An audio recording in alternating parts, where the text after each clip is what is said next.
Now let's talk about what's called as intellectual curiosity. And why is intellectual curiosity important? Because schools, which are like the particularly the top of the line schools, they care about intellectual curiosity more than anybody else. I mean, what does that really mean? At the essence of it is how curious are you as a person? Did you make an effort to think or to wonder or to explore an idea to the nth, or the nth degree? That becomes the requirement or the ask of schools, especially schools like Stanford actually have a intellectual curiosity index. So Ivies have it, Stanford has it, where they will say, how curious was this child? Did they just do the project that they were given? Did they just push themselves on to become a geek? Or they actually took interest in a particular project or something they were doing, and their teacher wrote something which showcased intellectual curiosity. I can tell you, if your intellectual curiosity index is low, you're not getting into any of the big schools, the Hopkins, the Browns, the Stanfords, ain't happening. So while we can't fake intellectual curiosity, we can plan for it. And this is where parental involvement to help the students build intellectual curiosity becomes so critical, which is why I'm putting it over here. Okay. So is there any measurement, or how do they calculate that, the intellectual curiosity index? They actually just, as I know, as I'm told by people, they just rate it on like a 0 to 5 scale, and they'll put their notes around it. So it's not like a full science around it, but as the person is reading your file, if they feel you've just done what you were asked to do, or you maybe say for example, you took Calc AB, okay, calculus, and you self-studied for calculus BC. But if they can't see anything in an application where they show that the learning from calculus, or where you wondered about a particular algorithm or a applied integration that you had to do in calculus BC, if you have not thought about how that applies to real life or done some project related to that, that could be considered as an opportunity missed for intellectual curiosity. If you had done something with Red Cross, where you did some project, and as you were doing it, you didn't hit any epiphanies, you didn't have a aha moment in those projects while doing those things, that would be considered a case for he could have done more over here, but he's done, like, he got into this project because his parents probably had a connection somewhere. Yeah, he's hardworking, but I don't see the research. I don't see where he reached out to a professor and, had a longer conversation about something. Like, for example, my daughter Shreya, she was big into history.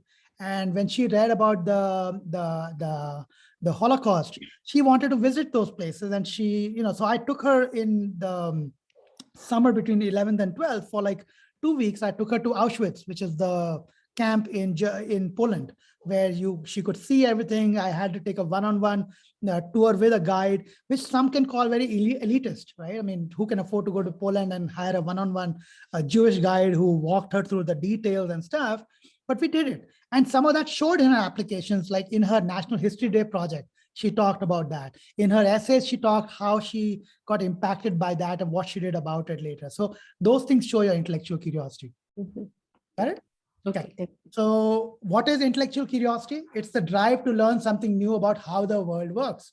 Okay. So again, not rocket science. You don't have to ask your child on a daily basis. You are not intellectually curious, but it's really the how do you acquire new knowledge? What is there is data, there's information, and then there's knowledge. Okay. You get data which is thrown at you. Information is what you create out of it, what you learn. The knowledge is the tertiary side, the third level of it, where you actually build it into something completely new. Maybe you apply a leadership framework around it. Okay.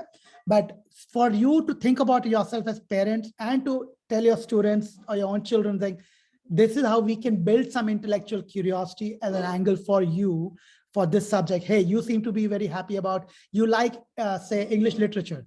Why don't we go to see the Shakespeare Festival in up north, which is that place? I forget the name of the place. Let's go there and watch the Shakespeare Festival and then do a write-up on it. Okay. So that shows intellectual curiosity, that you took this the channel and took it to the next level. 8 different ways you can build intellectual curiosity in yourself is, what are your values, right? You need to know what you value. And if you value something, for example, if you value curiosity, or if you value tenacity, or if you value your own skills as, say, a tap dancer. Like, I had this one student who valued his skills as a soccer referee, Okay. He would referee games and he was good at soccer, but he really wanted to always be a referee because what he valued about that was a referee in a soccer team or soccer game is never given. Nobody's happy with the referee. Everybody feels somebody or the other is upset about the referee call, a parent or the child, or somebody is yelling at the referee. Okay. And he took delight in becoming the referee because he wanted to make the most fair calls and explain to people why those calls were made. So those were his values, right? And he wanted them to come in a certain way. So that is the intellectual curiosity. And he wrote a whole personal essay on that topic. So you can see, without saying the word intellectual curiosity, he was able to show so much about himself. Challenge yourself with thoughtful questions. When you go through something, why do you go through? Why does something happen the way it does happen? So come up with thoughtful questions. Notice when you are confused or bored or puzzled. What are you thinking? Have a log where you write down when you're very angry. Write down what you're going through when you write it, or even just talk it over in a recording somewhere, which becomes your personal thing. It's amazing when you go back a month later to listen to or read the archive what you created. You'll realize how much how you've changed or how you changed on a certain way. So log those things down. Tinker with stuff like Maker's Fair or robotics or anything that you find interesting. Spreading the curiosity around. This is leadership, right? When you get curious about something, like why, like at Mission San Jose right now, they're having a problem where every day or every other day somebody's pulling that alarm, the fire alarm in the school. Okay, and everybody has to come out because of that. Okay, what if they could put a framework in place, or somebody could come up with an idea which was saying, only 10 students will go out, okay, and they will go really fast running and looking around and deciding that it's not a fire drill. Like, we will hold back people from going out for 30 seconds. Okay, just a thought process, right? There are ways you can simplify the process instead of having the whole school spend 45 minutes outside.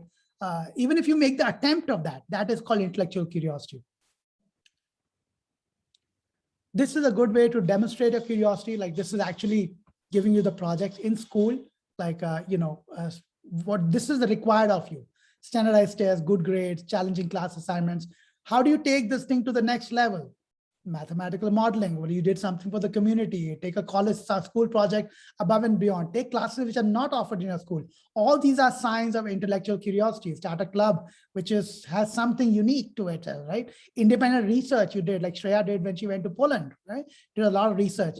Writing a novel or just reading a goddamn good novel and saying, this is what I read out of it, or this was not part of my reading, but I read it. Like, Shreya was very intrigued by Hamilton, Alexander Hamilton. So she went to see the play, and again, very elitist, not too many people can go and spend the money to go there, but she read about it. She knew it. She knew the lyrics of the whole thing in and out. She, in one of her essays, talked about how when Alexander Hamilton's son was dying, how a new side of him portrayed was shown, or when Alexander Hamilton had a fight with George Washington, what the dialogue was like and how she imagined the dialogue to be, right? These are things which show intellectual curiosity of a person. Some more ways to promote curiosity in your learning. Think aloud, right? When you think about, this is what I was just saying, model your curiosity, think aloud. Analyze your curiosity. Where is it taking you? Reward your curiosity with some kind of gamification, right? You get into a framework like a Reddit's framework with some friends to talk about it, or make curiosity very personal to yourself, which shows autonomy. So these are your values, okay? And this is what you're doing. So connect one thing to the other, focus on the questions, not the answers, which is more of an inquiry-based thinking, okay? De-school it, so you don't have to be just about school, right? Let students lead, which is self-directed learning. So this is just a way you can think about it. And again, all this is available in the decks for you to look at.